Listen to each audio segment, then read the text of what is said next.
विश्व के सभी मेरे साथियों को राजरत्न अम्बेडकर की ओर से जय भीम नमो बुद्धाय। द बुद्धाइज धम्मा के 76वें भाग में एपिसोड 76 में आप सभी लोगों का स्वागत है।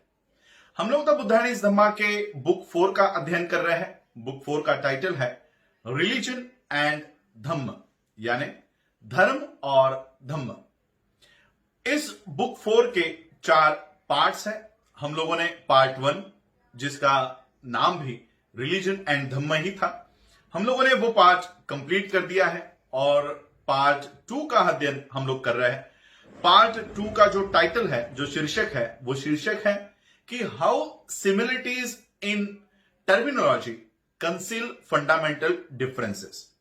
शब्दों की समानता किस तरह से मूलभूत भेदों को छुपाती है।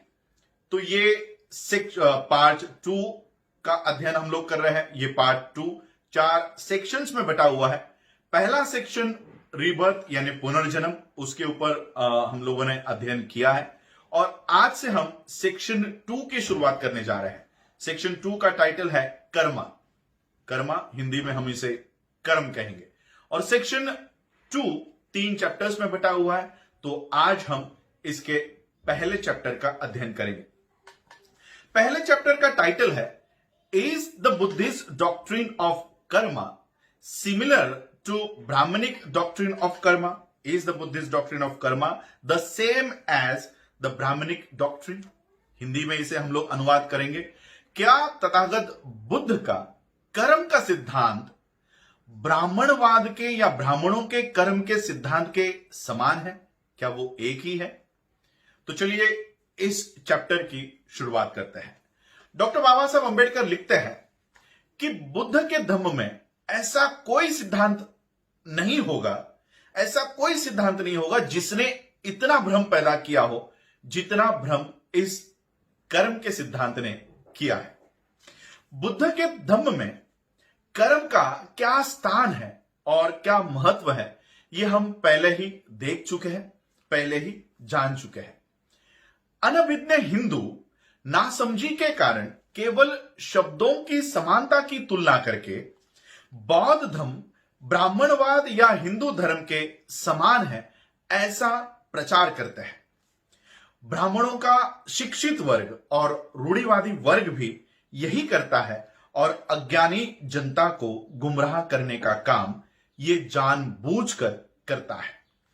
पढ़े लिखे ब्राह्मण, उन्हें ये अच्छी तरह से पता है, उनको अच्छी तरह से पता है कि बुद्ध का कर्म का सिद्धांत ये ब्राह्मणों के कर्म के सिद्धांत के समान नहीं है, बल्कि ये ब्राह्मणों के कर्म के सिद्धांत से बिल्कुल अलग है। फिर भी वो ये कहते रहते हैं कि बौद्ध धर्म ब्राह्मणवाद और हिंदू धर्म के समान है।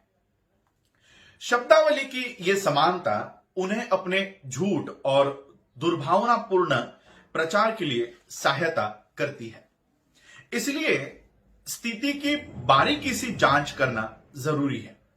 बुद्ध का कर्म का सिद्धांत, हालांकि इसमें शब्दों की कितनी भी समानता क्यों ना हो, यह ब्राह्मणों के कर्म के सिद्धांत के समान हो ही नहीं सकती। दोनों के सिद्धांत व्यापक रूप से इतने अलग है, बल्कि एक दूसरे के इतने विरोधी है कि इन दोनों के परिणाम एक हो ही नहीं सकते। उन्हें अलग होना ही चाहिए। कर्म के हिंदू कानून को सुविधा के लिए हम उसे क्रमश कह सकते हैं, टू बी कंटिन्यूड। कर्म का हिंदूवादी सिद्धांत ये आत्मा पर आधारित है, बौद्ध धर्म का नहीं। वास्तव में बौद्ध धर्म में कोई आत्मा होती ही नहीं है, बल्कि कर्म का ब्राह्मणवादी सिद्धांत ये वंश परंपरागत है, वंशानुगत है, आनुवंशिक है। ये एक जन्म से दूसरे जन्म तक चलता रहता है। ये इसलिए होता है क्योंकि आत्मा का संक्रमण होते रहता है। ये कर्म के बौद्ध सिद्धांत के बारे में सही नहीं हो सकता। ये इसलिए भी है क्योंकि बौद्ध धर्म में कोई आत्मा होती ही नहीं है। कर्म का हिंदू सिद्धांत आत्मा के अस्तित्व पर आधारित है, जो शरीर से अलग है। जब शरीर मर जाता है, आत्मा नहीं मरती। आत्मा का क्या होता है? आत्मा फुर्र करके उड़ जाती है। यह कर्म के बौद्ध सिद्धांत के बारे में सच नहीं है। कर्म के हिंदू सिद्धांत के अनुसार अगर कोई इंसान कोई कर्म करता है तो उसके दो परिणाम होते हैं। उस कर्म के दो परिणाम होते हैं। पहला परिणाम उस व्यक्ति पर होता है जो वो कर्म करता है, और दूसरा परिणाम उसकी आत्मा पर होता है। हर वो कर्म जो इंसान करता है वो कर्म प्रभाव और छाप पैदा करते रहता है जो उसकी आत्मा पर छोड़ जाता है। हर एक कार्य जो वो इंसान करता है वो उसकी आत्मा पर प्रभाव पैदा करता है। जब इंसान मर जाता है और उसकी आत्मा निकल जाती है, उड़ जाती है, तब उसकी आत्मा ऐसे प्रभावों से, ऐसे छापों से भरी पड़ी रहती है। यही वो प्रभाव है, यही वो छाप है, उसके भविष्य के जीवन में उसके जन्म और स्थिति को निर्धारित करता है। यही हिंदू सिद्धांत बौद्ध अनात्मवाद के सिद्धांत के साथ असंगत है। इन्हीं कारणों के वजह से कर्म का बौद्ध सिद्धांत और कर्म का हिंदू सिद्धांत एक नहीं हो सकते, समान नहीं हो सकता। इसलिए यह कहना कि कर्म का बौद्ध सिद्धांत और ब्राह्मणों का बौद्ध सिद्धांत एक ही है, एक समान है, ये मूर्खतापूर्ण बात होगी। ज्यादा से ज्यादा डॉक्टर बाबा साहब अम्बेडकर लिखते हैं, ज्यादा से ज्यादा यहां कहा जा सकता है कि इस मायाजाल से बचना होगा।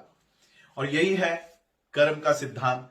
बुद्ध का कर्म का सिद्धांत और ब्राह्मणों का कर्म का सिद्धांत क्या दोनों एक ही है, ये इस चैप्टर से हमें पता चल जाता है। डॉक्टर बाबा साहब अम्बेडकर हमारे सामने इस चैप्टर के माध्यम से ये बताते हैं कि बौद्ध धर्म का कर्म का सिद्धांत और ब्राह्मण धर्म का कर्म का सिद्धांत समान नहीं है।